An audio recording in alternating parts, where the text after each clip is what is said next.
Hello বন্ধুরা, creative গল্পের ঠেক চ্যানেলে তোমাদের সবাইকে স্বাগত।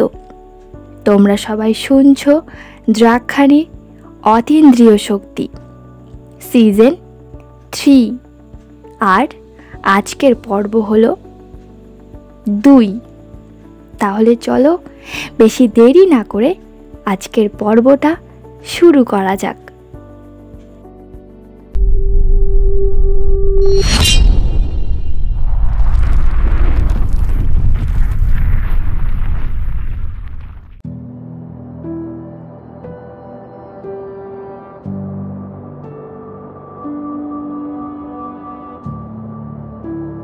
কেশি জানত তার স্বামী পূর্বে বিবাহিত এবং সে বিবাহের পর তার স্ত্রীকে নিজের হাতে নৃশংসভাবে হত্যা করে। পিতা যখন এই দক্ষনগরের জমিদার বাড়ি থেকে বিবাহ প্রস্তাব পেয়েছিলেন, তখন তিনি সঙ্গে সঙ্গেই এই প্রস্তাবকে পত্রপাঠ বিদায় জানাতে চেয়েছিলেন। কিন্তু জমিদার পুত্র ইন্দ্রাশিসের ওই তৈল চিত্রটি দেখে প্রথম দর্শনেই মুগ্ধ হয়ে পড়েছিলেন কেশবতী বা কেশি। তার মনে হয়েছিল এই পুরুষের সঙ্গ লাভের আকাঙ্ক্ষা তার জন্ম জন্মান্তরের। এই পুরুষকে সে চেনে অনেক আগে থেকে। পিতার কাছে এক প্রকার জেদ করে সম্মতি আদায় করেছিল কেশি এই বিবাহের জন্য। তার মনে হয়েছিল হতেই পারে আগের স্ত্রীকে তার পূর্বে কোনো প্রেমজ সম্পর্কর কথা জেনে ক্রোধে বশীভূত হয়ে ইন্দ্র এ কাজ করেছে, অথবা তাকে অন্য কেউ হত্যা করেছে আর ইন্দ্রকে এমন কিছু করেছিল যে আসল ঘটনার কথা তার কিছুই মনে নেই। বিবাহ স্থির হবার পর থেকে আকুল প্রহর গুনছিল কেশি, কবে তার প্রাণ পুরুষের সাথে তার শুভ দৃষ্টি সম্পূর্ণ হবে। কুমারকে ভগবান যেন রাজা হওয়ার জন্য পাঠিয়েছেন, যেন রাজ চক্রবর্তী রাজা ইন্দ্র। দিবানিশি কেশি তারই স্বপ্নে বিভোর হয়ে কাটিয়েছিল বিবাহের পূর্বের দিনগুলি। এদিকে ইন্দ্র আসলেই বুঝতে পারছিল না যে কেন তার স্ত্রী ধরালিকে এমন করে হত্যা করল সে। কি হয়েছিল সেই মুহূর্তে সেটাই তো মনে পড়ে না। ধরালি তো ইন্দ্রর খুব পরিচিত বাল্যপ্রেম।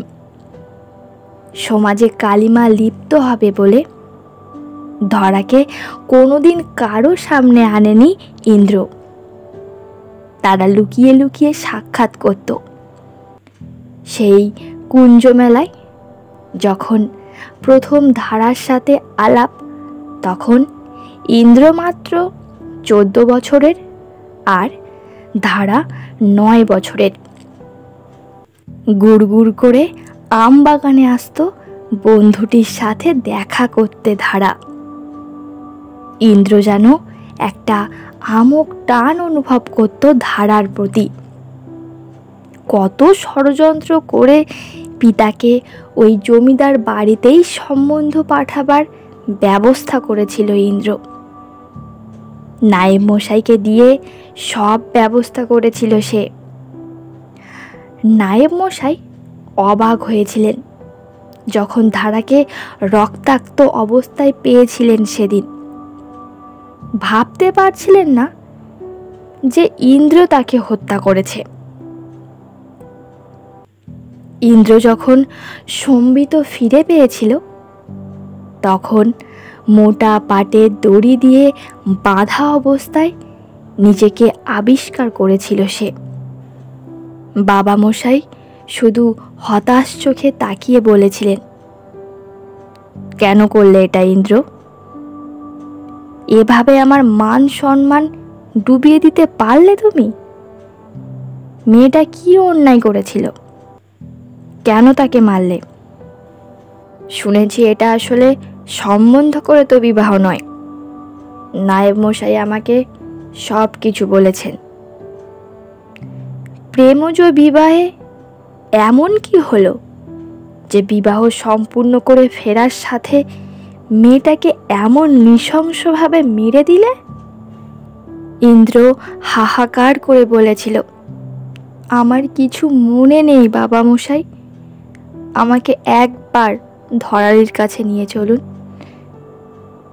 জমিদার আদিত্যনারায়ণ একরাশ বিরক্তি ও ঘৃণা নিয়ে বলেছিলেন, এখনো তাকে দেখতে ইচ্ছে হচ্ছে?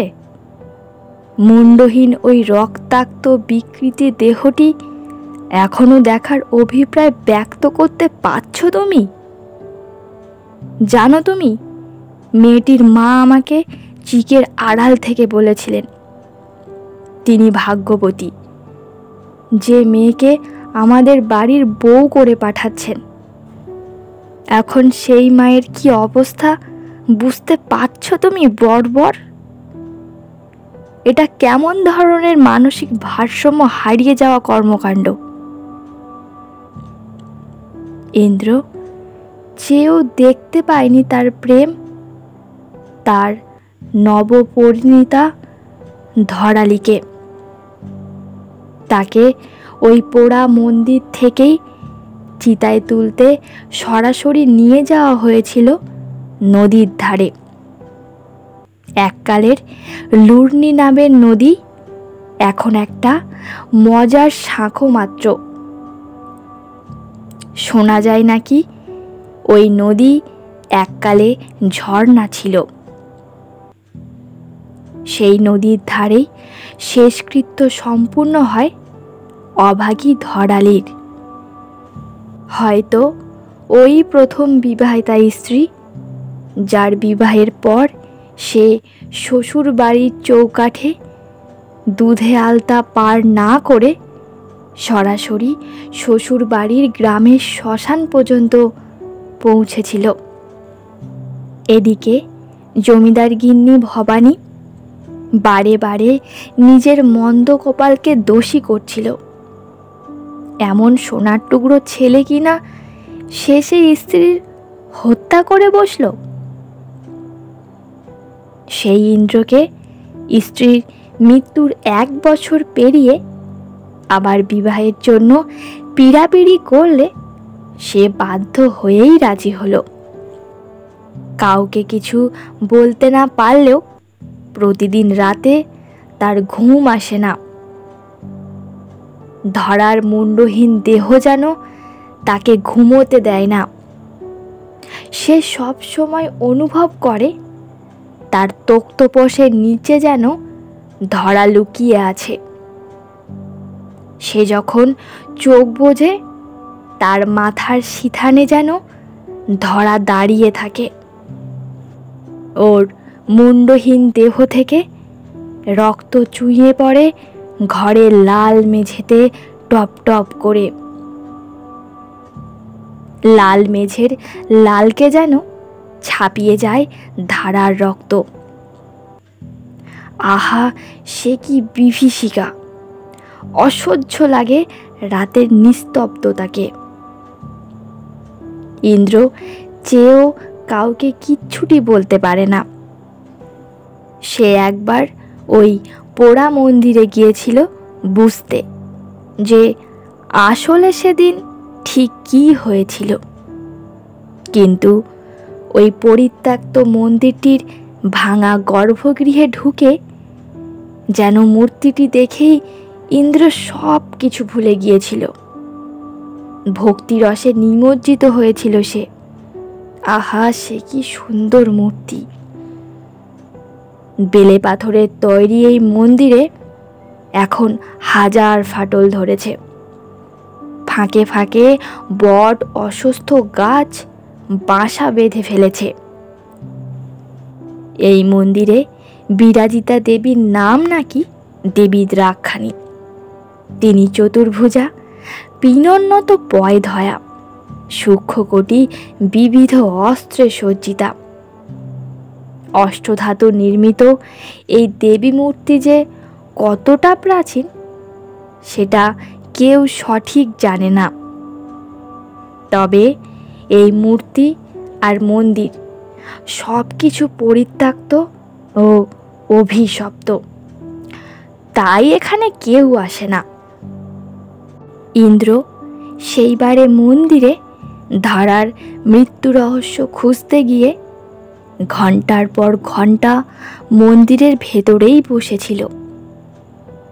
দেখেই যাচ্ছিল অবিচল দেবী দ্রাক্ষাণীকে।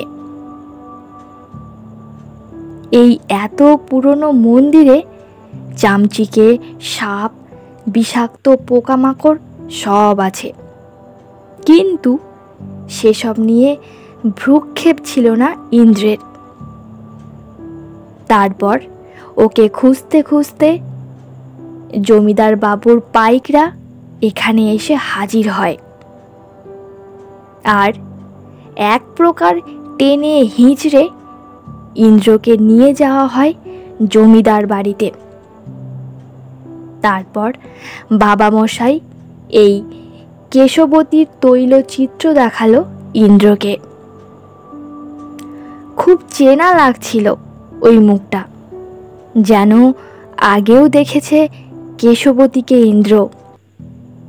সামনাসামনি তো আর পাত্রপাত্রীর দেখা হওয়ার রেওয়াজ নেই, তাই একদম ছাদনাতলাতে দেখা হয়েছিল তাদের। কেশবতীকে দেখে অনেকটা হালকা হয়েছিল মনের ভার। ইন্দ্র ভেবেছিল সব কিছু হয়তো এবার স্বাভাবিক হতে চলেছে। রাতের বেলা বাসর বসলে ইন্দ্র কেশবতীর কানে কানে বলেছিল, তোমায় আমি কেশী বলেই ডাকবো। তবে কেশ লজ্জায় লাল হয়ে বলেছিল, আপনি যা বলবেন তাতেই সাড়া দেব। একটা রাতের পূর্ণিমার পর বরকনে বিদায়ের সময় যে অমন করে অমানিসার অন্ধকার নামবে সেটা ইন্দ্র যদি আগে বুঝতো, তাহলে কিছুতেই সে কেশীকে এমন বেঘোরে মরতে দিত না।